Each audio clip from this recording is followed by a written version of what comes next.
In this video, we've compiled undercover bosses who caught their employees not running their business. Without further ado, let's dive in. Number 7. Brian Scudamore of 1-800-GOT-JUNK. My name is Brian Scudamore. I'm the founder and CEO of 1-800-GOT-JUNK. I see challenges as opportunities. I want to go undercover to see what's really going on. What can we do to make things better? I've got an important announcement to make. I am stepping down as CEO of 1-800-GOT-JUNK just for a week. I have the opportunity to go undercover. I think you all know how important it is to me to connect with the front lines. I want to see out there what's happening and ways that we can grow even more quickly. While I'm going undercover, I'll be changing my name to Hugo Ward, as someone who is working in accounts payable.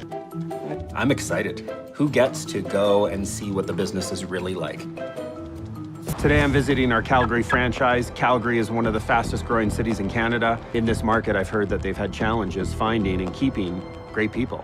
Brian Scudamore, the CEO of 1-800-GOT-JUNK, steps away from the executive office and goes undercover to see what is really happening inside one struggling franchise. The location has been losing staff and falling short of its targets, so Brian wants answers. That is where he meets Danny, who begins showing him how things run, and he quickly senses the chaos. Hello. Morning. I'm looking for Danny. As the office manager, I'm in charge of the human resources part of our business here. Everybody, quick introductions. Brian. You go. I couldn't believe at the morning meeting when I was given the chance to introduce myself that the first person I said hello to, I said, "Hi, I'm Brian." I caught myself and quickly recovered. We missed goal. Yeah. By like $2,000. I know. We needed one more truck to run on Friday and we just couldn't do it. 200,000 for the whole month. Yeah. Wow, that's a lot of junk. That's a lot of junk, but it's not enough junk. We could have run another truck, but we just didn't have the people for it. And I'm sure it's important to the franchise owners, so they've got to figure out how to find more people so they can put more trucks on the road and service more customers. Brian nearly slips up and exposes himself, but manages to recover. Once the morning meeting ends, he starts digging into why the franchise is underperforming. It does not take long for him to see that there are deeper issues holding the team back. What are you guys doing? Can you tell everyone to... Well, we got to sort it out. You had to put it together? What have you got? Keep turning it off. I'm right in the middle of the conversation. This morning was exceptionally chaotic. Truck teams kept coming in and out, grabbing different tools, schedules. One driver came back in with a phone that wasn't working. Everyone needs to get out of here. We need to get this show on the road this morning. I saw Danny's stress. It's unnecessary. It's something that we definitely have to look at. I know that things can happen, but it seemed like there were genuinely some missing systems. This is a nightmare. He notices equipment scattered everywhere and a lack of structure in the workflow. The morning feels rushed and disorganized, and Brian has to fight the urge to step in and fix everything himself. After the trucks roll out, he begins to understand more about Danny's role and the challenges tied to the call center side of the business. Curious about all this. There's all this shorthand, Yes, HH, right. CDRR. CDRRNEA. I have no idea what that means. They're probably Aussies, and I'm so out of the Aussie lingo that I don't know what that means. I saw Danny have an issue with some of the language, the shorthand and acronyms that she wasn't aware what they mean. CITR. Yeah. What does that mean? Client called in to reschedule. As great as that is for them while they're on the phones, it sucks for me. I haven't spoken to everyone in the junction to say, hey, what's your shorthand mean? I see it on a regular basis and it grinds my gears. Thanks, hon, bye. You look at today's schedule, we can't book them in. Staffing is an issue here. They've got to really look at that because they're losing money. Fear not, because the office manager actually has a spare pair of work boots. You. That's me. Okay. How do you like going out in the trucks? It's awful. Yay, we get to go to the truck today. Brian realizes that many of the problems stem from poor communication between departments. Danny is unfamiliar with certain system terms, which leads to costly mistakes and lost revenue. As these issues come to light, Brian wonders what will happen once they head out on an actual job. I'm excited. It's gonna take me back to the old days and love driving trucks. So I need to back you up so Okay. that you don't ruin my truck. Do you know what you're doing? All right, take a right. I'm gonna try really hard. You're still trying to figure out your lefts and rights? Is it opposite in Australia? Yes, we drove on the other side of the road. Danny's got an awesome sense of humor. Feels pretty cool to hop in one of those trucks and just the good old days of driving and chatting with, your coworker. What do you do for fun? What do I do for fun? I'm an aspiring writer. Really? Yeah. The plan is to one day to be a full-time author, but I'm gonna say 10 years off that. Yeah. I have a dream that I'll be able to move to Italy and sit in a cafe and write. I'm a sucker for Rome. I love the lifestyle. Driving with Danny's great. I mean, she's a real talker, and it helps because we've got lots of time to talk. I mean, she's a terrible navigator, and we're lost. Oh, this is closed. I feel like we're going in circles. Yeah, we pretty much are. She was the worst navigator I've ever met. I mean, we got lost nonstop, and she knew it. So I just couldn't understand why we weren't using the GPS, and we were relying on an Aussie to navigate us around Calgary. On the road, Brian enjoys talking with Danny, but another issue surfaces. She has not been using GPS, and they end up lost. From the start, the day has been filled with setbacks. Now it all comes down to the hands-on work. Hey, how you doing? Danny from 1-800-GOT-JUNK. Good, how are you? Good, Hi, this is my Hugo. friend Hugo. Nice to meet you. Hugo, today is your lucky day, my friend. And the power doesn't work. I'm not plugged in.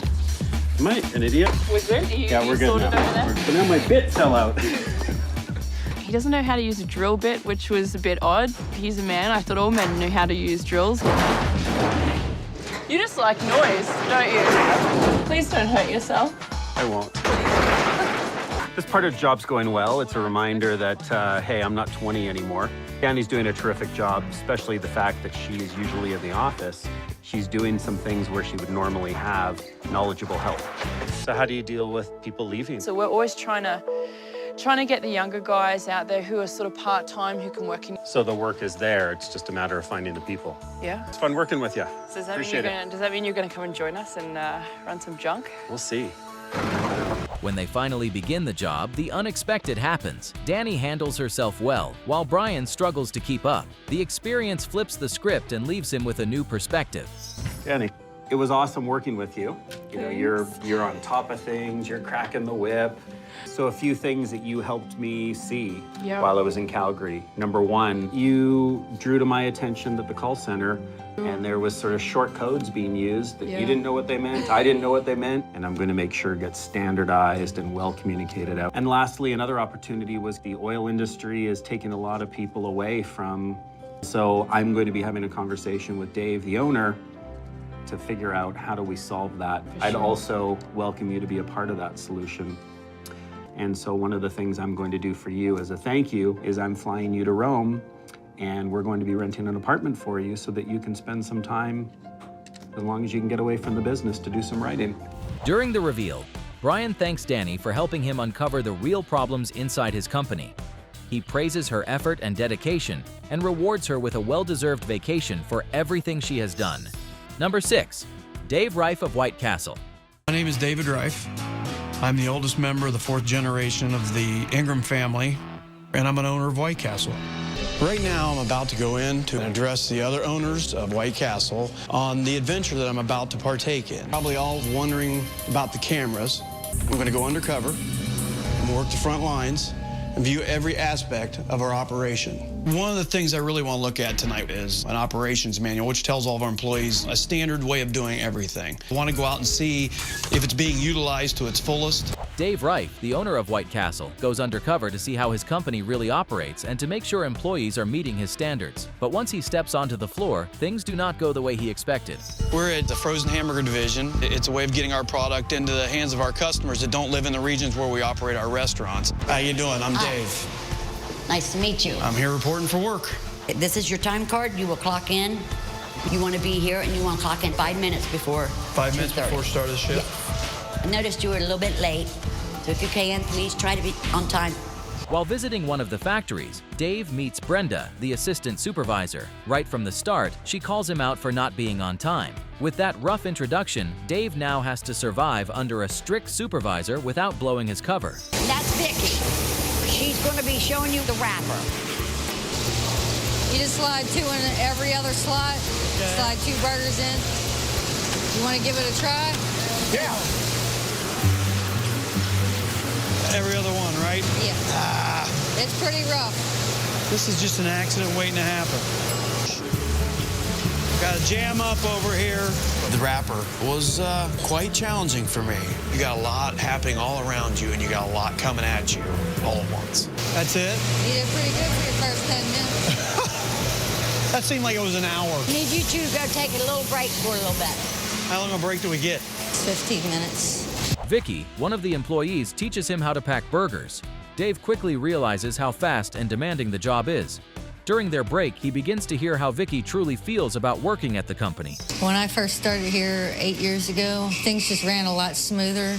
The quality of the product was a lot higher. The supervisors are in the break room a lot. They don't help out. Vicky doesn't seem to be very happy. It was difficult for me to take that step back and just listen and not want to try to address some of her concerns and issues. As Vicky opens up about the problems inside the factory, Dave struggles to just sit there and listen. He wants to respond, but he has to stay in character. When break ends, he returns to the line determined to understand more. This is Benita right here. She's going to be showing you cheese inspection. Hi, Benita. How you doing? Met Vicky. I'm Dave. Nice This to is meet you. Dave. Now, you watch how Vicky does. You're straightening the cheese in the middle of the burger. I'm not keeping up very well here. Those are a mess, and I'm not doing a very good job. Back at work, Dave is already falling behind. He can barely keep up with the pace, not knowing this is only the start of a bigger mess. Oh no, something's wrong with the cheese. Oh, they're a mess now. I'm having a heck of a time keeping up. Here, let me get in front of you. You go. I'll trade you. We need help. I did notice when the line was starting to back up, Brenda is one who's not readily available to jump in and help out.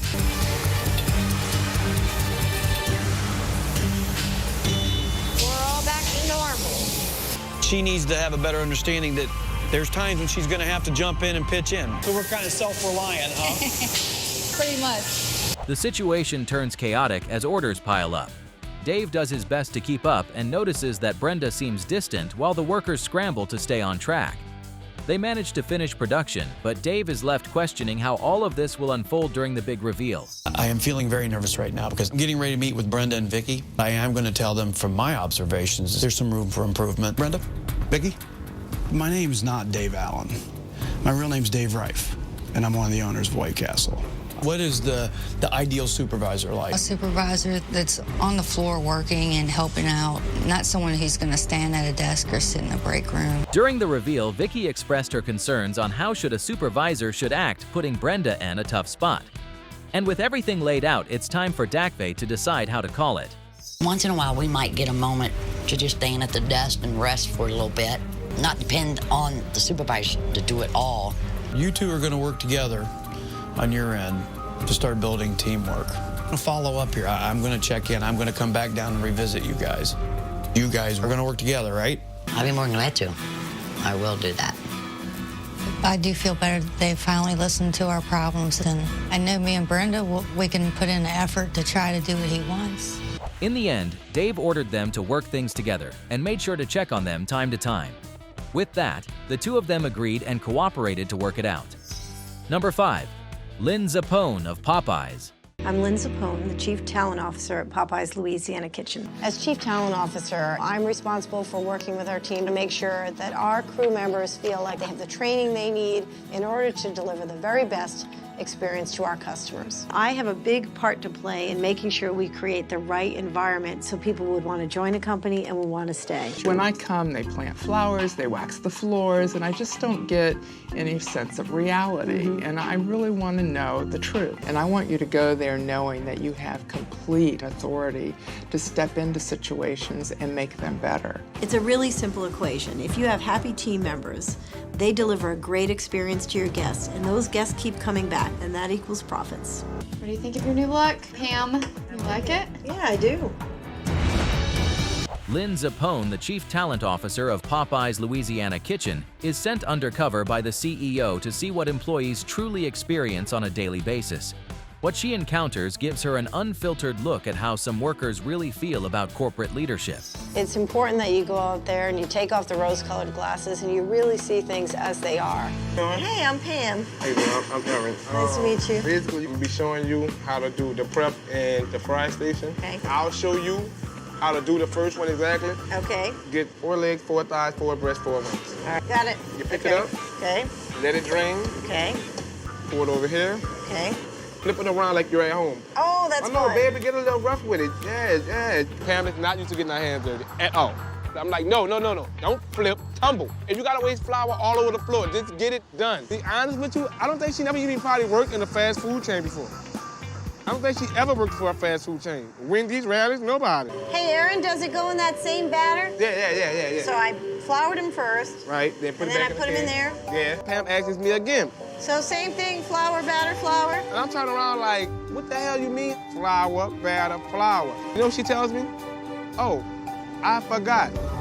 Well, girl, you forgot just that fast? I be what dang. She is assigned to work with Aaron, a prep cook who quickly grows irritated as Lynn keeps asking questions. His patience wears thin, and his comments become more aggressive as the shift goes on. What do you want to do? I actually met this training manager, and I like what she did so much because she get to see everything. I'm like, well, I want to do something like that. Yeah. And you never wanted to be a corporate clown? I would love to come in there with a button-down shirt on, with a tie on, and see everybody go frantic. This complete and total for no reason. Like, what are you mad about? And you're not back here doing none of these things. You came in here smelling like Dolce & Gabbana cologne. You left out of here smelling like Dolce & Gabbana. What are you about? What would you do differently? I would check my stores better, spend more time with my employees, let them know that I'm here with them. Need something, call me. Yeah. You know what I'm saying? I'm not too far away. Have you ever seen any of them act like that? No, none of them. Aaron openly jokes about corporate leaders, calling them clowns and saying he could do their job better. What he does not realize is that the person standing right beside him is one of those executives. Lynn now finds herself working with an employee who clearly has strong resentment toward corporate management. All right. So you have to do a lot. From 8 to 10, you just gotta crank it out. Give me 12-mile strips. 12-mile strips? Oh. Give me another 4 on spice, another 4 on mild. If you haven't noticed, the spicy chicken went off already. Oh. Miss Pam, press that strip button, Miss Pam. What? Press that button, that strip button. See right there blinking? That white man is up there with that hat on. That man crazy. I'm ordering one order of dipped chicken. Stop yelling that out. I heard you. No, could you keep calling that out like this man didn't order damn near 100 pieces of chicken? I'm talking to you. Can you come back here? I need dipping. I need dipping. Guest sees everything. Everything becomes part of their experience. I heard you 5 times say you need dipping, like the man just didn't order all the chicken. Hold on. For me, that's a coachable moment. Y'all better chill. He's wearing that uniform. He's wearing that Popeyes logo. He represents the brand. And if he has a desire to move up with the company, he's got a way to go yet. As the store opens and customers begin pouring in, Aaron's behavior only gets worse. He shouts across the kitchen, creating an uncomfortable scene for both staff and guests. Lynn watches closely, disappointed and frustrated by how he carries himself on the job. When the big reveal finally happens, the mood shifts instantly. Do you know who I am? Miss Pam? You know me as Pam Hawkins, don't you? But I'm not really Pam Hawkins. My name is Lynn Zappone, and I'm the Chief Talent Officer with Popeyes. So all the things I was joking and playing and laughing about, I was actually speaking to my boss. Yes, you were. One of the corporate clowns. I didn't like the way you were always speaking to the other crew members. I didn't like the way you were talking about the customers, and that behavior is not acceptable. Lynn wastes no time reminding Aaron that the corporate clown he was describing was actually her. Aaron tries to defend himself, saying he meant his direct supervisor, not her. But Lynn focuses on his attitude and the way he treated customers and coworkers, making it clear that his behavior was unacceptable. Now, here's the thing, though. Take away all the joking with you and take away your tough guy image, and I know underneath there is a really smart guy. So I think that with a little guidance, you could actually get there. Okay, so I'm going to set you up with a mentor. And when she thinks you're ready, then we'll have you participate in training new crew members. I like Miss Pam. Miss Pam giving me a shot to prove myself, and I can't let Miss Pam down. Give me a hug. In the end, Aaron is given a second chance. Determined to prove that Lynn made the right decision, he promises to change and show that he can be the employee the company needs. Number 4, Dan Dizio of Philly Pretzel Factory. I'm Dan Dizio, CEO and co-founder of Philly Pretzel Factory. I'm going undercover to get a grip on the real business. I'm not down in the front lines anymore, and I think it really gives me a dose of reality of what the franchisees are feeling and go through on a daily basis. Today I'm in Bridgeton, New Jersey.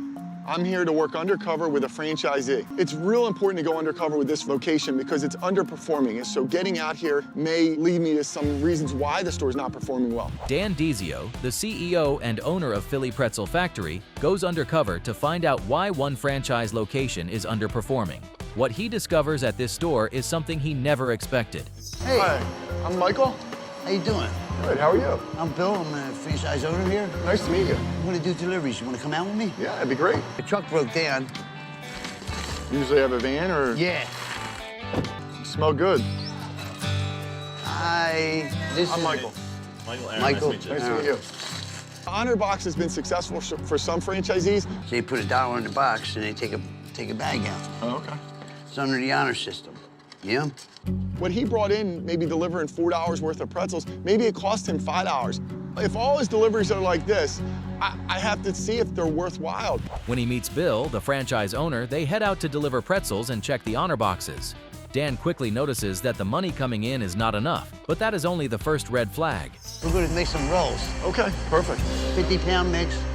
First opened the store, I was experimenting. Why did you have to experiment? They didn't teach you everything? Well, Aggie's variable amounts. Right. Don't give you an exact figure. I went to corporate for help and got my ass kicked at the door. We'll put it in, we'll make some rolls. Oh, we're gonna make rolls? Okay. Yeah. This ain't a regular roll, this is a pretzel roll. A pretzel roll. It's my idea. Bill was telling me about his special rolls that he does. I'm sort of frustrated and annoyed that he even carries a product that he's not supposed to be. I mean, I'm doing it wholesale. I'm not doing it retail yet. Right. It's not on the Philly Pretzel Factory menu. They're not even following the system. They're doing their own thing. And if they're not going to follow it, we really don't want them in the franchise system. As the day goes on, Dan finds out that Bill has been using his own recipe instead of the company standard. The discovery frustrates him and makes him question whether Bill should remain part of the franchise. Still, instead of reacting immediately, Dan decides to hear him out. You married? Yeah. How long have you been married? How many years has it been? 33. Is she upset that you work so many hours? She works that many hours, too. I watched my wife. She's going to have a freaking nervous breakdown over the bills. You're struggling? Yeah, we're struggling. I can't even fix my window. I got a cracked window over there. I'm worried about paying my next bill. Business doesn't pick up, we're going to go under. Look at them bad boys. I've been making these for over 2 years, and guess what? They pay the bills. They pay the bills for me. We can expand. We can be a deli pretzel factory. I'll double, triple my profit. Right. This is not the Philly Roll Factory. These rolls here, this is a secret weapon here. Why don't you try it? Bill's looking at me really closely and staring right at me, making me feel a little uncomfortable. Bill explains the serious financial struggles they have been facing. He shares that his own roll recipe is what kept the business alive during tough times. Even so, it goes against company rules. As the conversation continues, Bill starts to suspect that Dan is not who he claims to be. I definitely have a sense he thinks I look familiar to him. I'll be right back. Okay. Peekaboo. Hey, honey. I need your honest opinion on something when you take a look. Hi. How you doing? Good, how are you? Good. I'm Michael. This is my wife, Donna. You look familiar, though. Do I? You do. You don't look like a Michael to me. He does look like Dan, though, doesn't he? I bet money on it. You have a brother named Dan? No, no brothers, Dan. Dan's the corporate president of the franchise. I would almost swear you look like somebody else, though. I don't know who this guy Dan is. Feeling uneasy, Bill calls his wife, and together they confront Dan after recognizing him. With his cover blown, Dan drops the act and finally speaks openly. It's very hard to stand there and lie directly to someone, so I just couldn't take it anymore. I had to break my cover. Well, it is me, by the way. So you're here to help us? I definitely think we're gonna change a lot of things after being in this store today. The one thing I gotta say, when I walked in here and I started hearing you talk about some of the products, this pepperoni melt, we know that's against protocol. I mean, you guys know that we're trying to create a system here, and you bought into a franchise. And it does upset me that, a store would do that. When you go home at the end of the day, and then you can't pay your bills, it's hard. Let me ask you, how bad is it?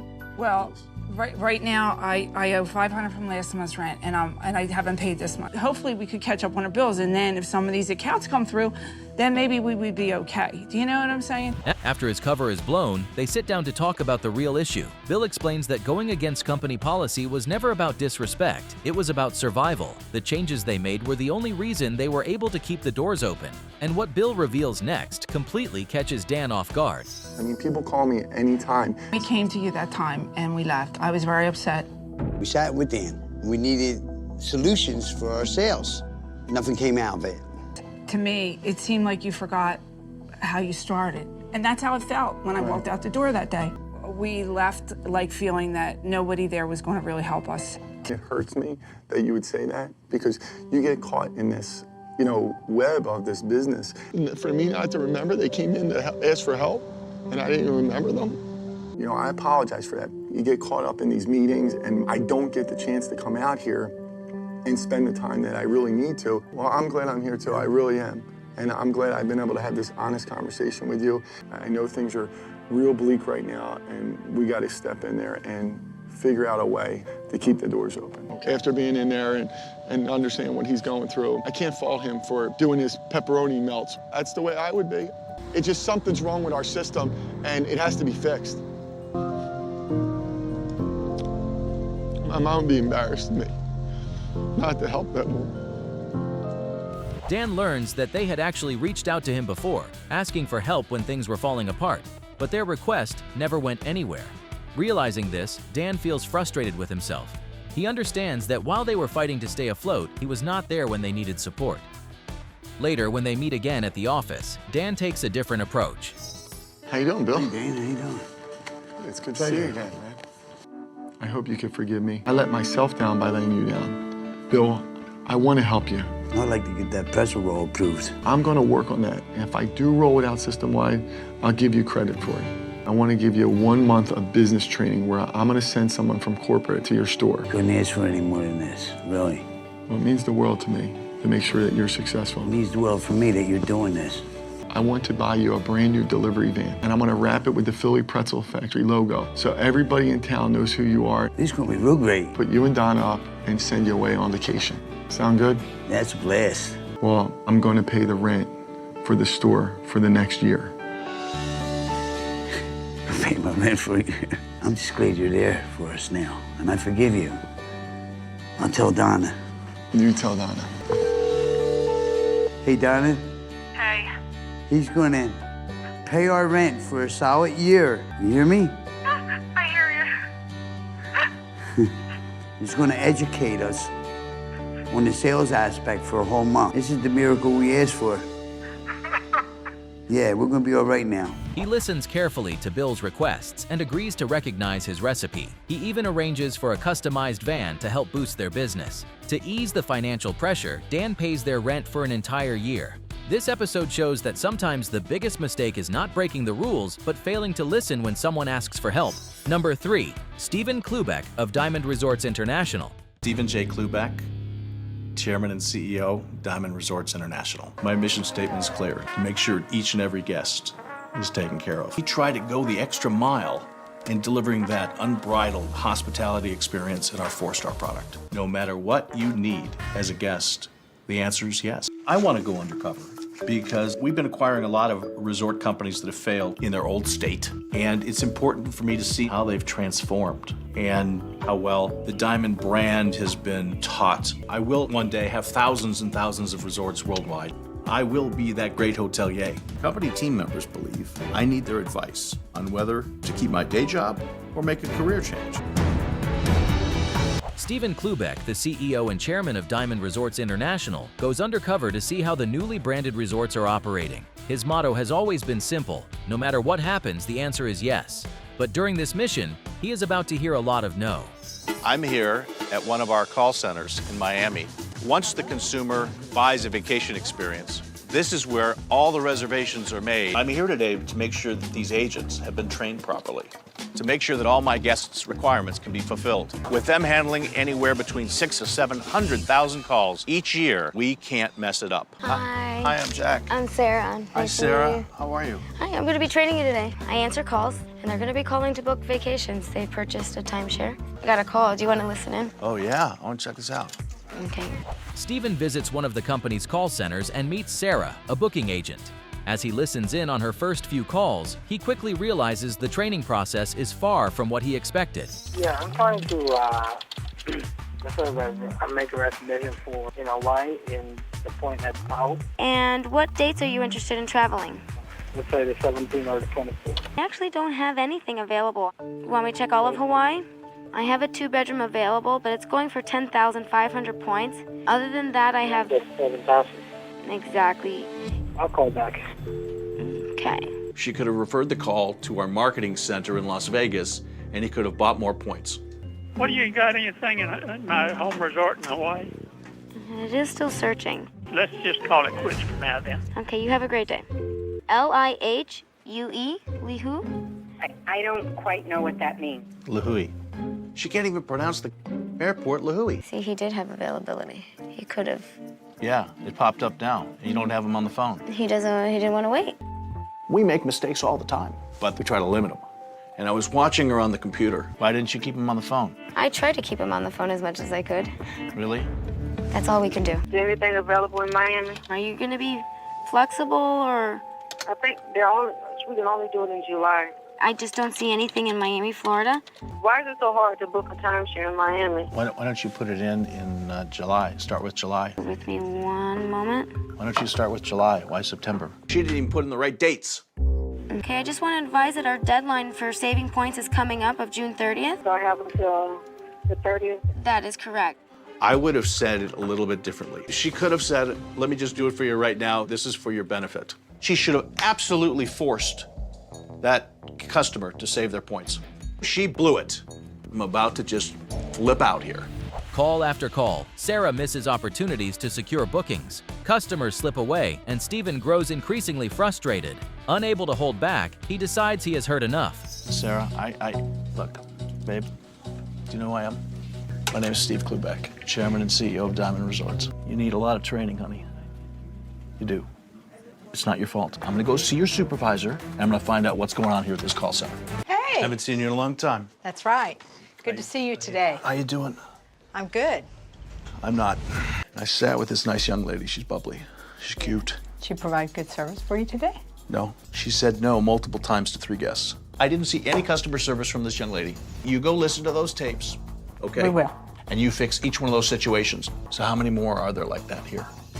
Don't answer it. It's for you guys to figure out. Understood. Get me out of here. Not a good day. I was livid today, but I'm not going to blame her because she was improperly trained. Stephen reveals his true identity and makes it clear that the issue is not Sarah's fault. The real problem is the lack of proper training and support. He immediately seeks out the supervisor, expressing how disappointed he is with the way things are being handled before leaving the building visibly upset. When Stephen and Sarah meet again for the reveal, there is a lot to unpack. Sarah, you nervous? Mm-hmm. Why? Because you were very upset with me the last time we saw each other. Intimidated you? Mm-hmm. I want to apologize to you. It's not your fault. I'm personally coming back to the call center to train each team member myself. I'm going to send you and a friend, all expenses paid, first-class airfare for a week to Kauai so you can go to the Lihui airport and look at the ticket. You'll never forget the name, will you? No. And do you have any school bills? I have my school loans, yeah. Really? How much do you owe? 15. You owe $15,000? Mm-hmm. Not anymore. The biggest weight off of my back, Mr. Klubeck. That's amazing. You can cry, it's okay. I am. They're coming. Last time I saw Stephen Klubeck, I didn't know whether my job was secure. Now I'm ecstatic to continue with the company. It's a big relief. I feel like I can breathe. Stephen apologizes to her and assures her that proper training will be implemented across the team. He also helps pay off her student loans, lifting a heavy burden from her shoulders. This moment shows that sometimes the failure is not with the employee on the front line, but with the leadership behind the scenes.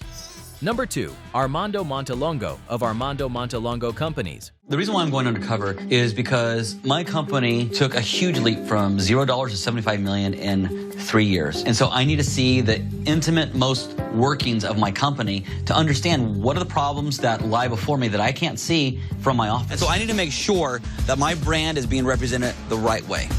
Hi, I'm looking for Amanda. I'm Amanda. You must be Kevin. Kevin Jones. I am one of the team leads here at Armando Montelongo Seminar. I make sure the quality is there on the phone calls, the professionalism is there. They have a 200 call per day quota that they need to hit, so I make sure that they hit those as well.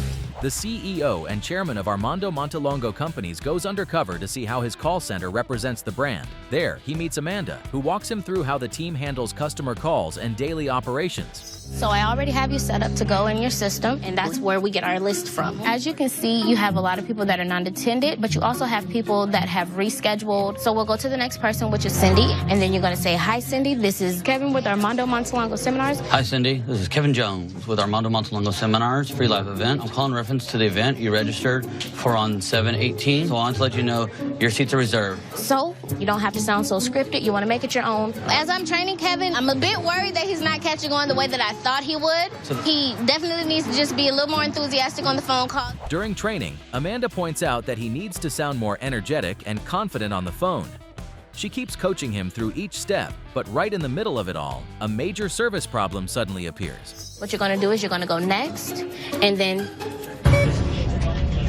go ahead and just hit recover web page. With so many systems being going in here with the same program, it tends to just hiccup sometimes. And now my entire business is at a standstill. I felt powerless. All of a sudden, our system goes dead. And all I'm watching is spinning and spinning. Caught off guard, Armando realizes the company is facing a serious error. He immediately asks Amanda how issues like this are usually handled. What do we do when this happens? We just wait for it. It's not an issue that we can resolve. It is an IT issue. How often does this happen? If we're really in here pumping, it'll happen maybe twice or so a day. I'm incredibly upset right now. We are losing money. The biggest problem in all this is Amanda's just gotten used to this system underperforming. Like, the thing that's shocking me and frankly really upsetting me is no one's doing anything about this. What the hell? Like, this is not okay. I can't wait anymore. This problem has to be fixed now. Instead of seeing someone take control, he watches the team hesitate. No one steps up. The silence and confusion frustrate him, making him question whether the company is truly ready for high-pressure situations. I can't even think about the things that you're telling me right now. Do you guys know who I am? And do you guys realize that I've been here undercover?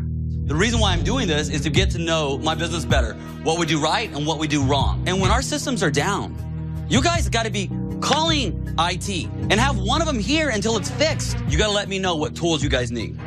All right? Let's you and I sit down and talk. Okay. He wants truth. He wants to know what's going on in his company. I feel like I'm speaking for everybody that's in there in that call center right now, and I'm definitely going to take the opportunity. With his identity revealed, Armando steps forward and handles the crisis himself. Once things are under control, he sits down with Amanda to figure out how it escalated in the first place. You told us in there, you know, when something happens, you go speak to IT yourself. That's something that I would like to do, but I never felt like I could. I think the call center doesn't get as much as attention as the other departments get from you. As you've seen, we have a lot of system issues in there, and they're trying to call lists and make sure they're hitting their daily quoted numbers, and they can't because of system issues like that. I've been very frustrated sometimes, but I try to keep pushing forward. You know, I feel like we're not a family anymore because we don't communicate to the other departments. We barely even speak. You know, I don't know how I'm going to fix this. I know that I have a lot of work to do. This is not an Amanda problem. This is not a call center problem. This is an Armando problem. Ultimately, it's my fault. It definitely hurts knowing that the family I built, that my baby, doesn't feel like a family anymore. It's falling apart. As they talk, Armando begins to see the deeper issue. The failure was not just on the floor, it traces back to leadership. In that moment, he understands that the real problem is not the team, it starts with him. Number 1, Harlan Kent of Yankee Candle. I'm Harlan Kent, President and CEO of Yankee Candle. I am definitely going undercover to help us be the kind of company that I think we can be. It would break my heart if I walk into a store and our associates are rude. I want to see firsthand, are we really bringing that emotion in terms of how we're making our products and how we're selling our products in our stores. Today I am in South Deerfield, Massachusetts at our flagship store. What I'm interested in seeing here, is there a real focus on customer service? Harlan Kent, President and CEO of Yankee Candle, goes undercover to see how his company truly operates. What he doesn't expect is to encounter one of the most disturbing employee moments in the show's history. Are you Blaze? Yes. I'm Dan. Nice to meet you, Dan. How are you? Good, how are you? Hi, Dan. You're just taking uncolored wax, Yep. and you're dipping it in vats of colored wax. Guest comes up, you have the chart. What's your name? Taylor. Taylor, all right. Oh, is that a Christmas tree? Oh, that's so Very pretty. nice. These people are incredibly nice. They're not all gonna be like that. A lot of the times, you know, they'll come up, the little kid, They'll just kind of want to make a mess. Give me just a second. I'm going to be that hellish child. They're going to do whatever they want, and they'll just go. And there has been instances where you're going to want to strangle and slap the kid. I have the worst temper. You got to keep that Yankee Candle, big smile. That's pretty much the biggest part of the whole job. As bad as this comes across, sometimes I feel like punching an 8-year-old. He's angry about some things. I'm not sure what exactly it is that's making him angry, but that's not great for all the rest of the team who does think that it's a great place to work. Early into the job, Harlan works alongside an employee named Blaze. What starts as a casual conversation quickly turns unsettling when Blaze openly expresses anger toward children, even hinting at violent thoughts. For a CEO, this isn't just inappropriate, it's alarming. All right, come on, we're gonna do some wax hands. That'd be great. And we make a cast your hand like this. Bring it home, put it on the mantle, whatever you want. To give it a try? Yeah, sure. Have some fun. Great. I'll be around. It's a really awkward, time-consuming process as it is. It's quite chilly. So he's gonna suck at this. Jake, what do you think? How's this looking? They looking okay? Oh, perfect. Oh, you're doing great. Look at that. Isn't that amazing? That is cool. Okay. I can't put my finger on what's going on, You actually turned out to have the perfect sized hand. but things just don't seem to be fitting together naturally. He seems too good. Wow, that standing up gets tiring after a while. Right? So how long have you been doing this? 2 years. You're good at this, man. I mean, you seem unnaturally comfortable doing the stuff here. You all right? I got a weird feeling about this. Why? Because he seems like he's really good at doing this. I had a weird feeling, I don't know, like some sort of undercover boss show. So my guess is you have some ideas that I probably might not be. So my name is Harlan Kent. I assume that was you, Mr. Kent. Sounds like you got stuff that isn't working here. I just told the CEO that sometimes I feel like punching an 8-year-old. It wasn't exactly what I was expecting when I came to work. I'm gonna need to talk with him some more. I need to get a lot more information before I can make an informed decision. You don't know me well enough, but I really care about this stuff. Like, you have no idea. So have a good night. You too, man. I'll talk to you soon. Harlan confronts Blaze privately. He makes it clear that comments about harming children cross a line that can never be ignored. Rather than rewarding or excusing the behavior, Harlan emphasizes responsibility, boundaries, and the need for serious self-reflection. If you enjoyed this video, click now to watch the most disturbing moments in Undercover Boss.